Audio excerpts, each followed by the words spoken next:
Hello guys पुनर्बार स्वागतम जनाइছোঁ মই অন্য এটা ভিডিঅ'লৈ দেখিবলৈ পাইছে নহয় আমি গৈ আছোঁ কৰবালৈ আপোনালোকে হয়তো গম পাইছে ইয়া চেণ্ডেল খুলি থৈছে যিহেতুকে এতিয়া অম্বুবাচী মেলা হৈ আছে ইয়া দেখিবলৈ পাইছে প্ৰথম গেটখন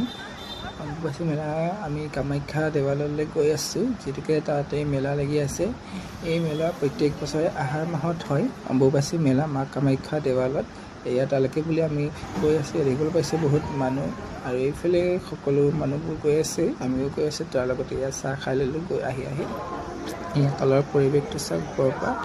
আৰু বহুখিনি আমি খোজকাঢ়ি আহিছোঁ আৰু বহুত দূৰ আছেই পাম আৰু আপোনালোকক দেখাম ভিডিঅ'টো এয়া দেখিবলৈ পাইছে নহয়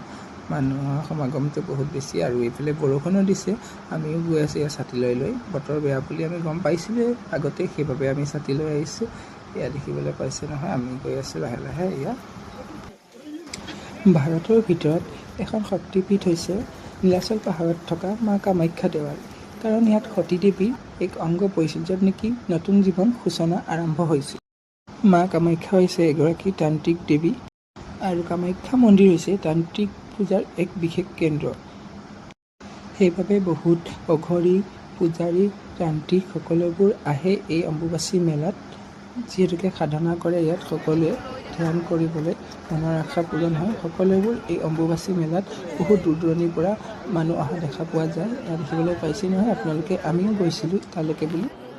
এই অম্বুবাচী মেলাতে কেইদিনমানৰ কাৰণে মন্দিৰৰ দুৱাৰ বন্ধ কৰি দিয়া হয় পুনৰবাৰ ভক্তৰ কাৰণে মুক্ত কৰি দিয়া হয় দেখিবলৈ পাইছে নহয় মানুহ বহুত বেছিয়ে হৈছে যিহেতুকে অম্বুবাচী মেলা চলি আছে আমি ইয়াতে বহি ল'লোঁ অলপ আৰু ইফালে কিবা অলপ খাই ল'লোঁ এয়া আকৌ বৰষুণ দিছে আৰু ইফালে সেৱা কৰি ল'লোঁ মা কামাখ্যা দেৱালয়ৰ আজিৰ ভিডিঅ' মানে বাই বাই।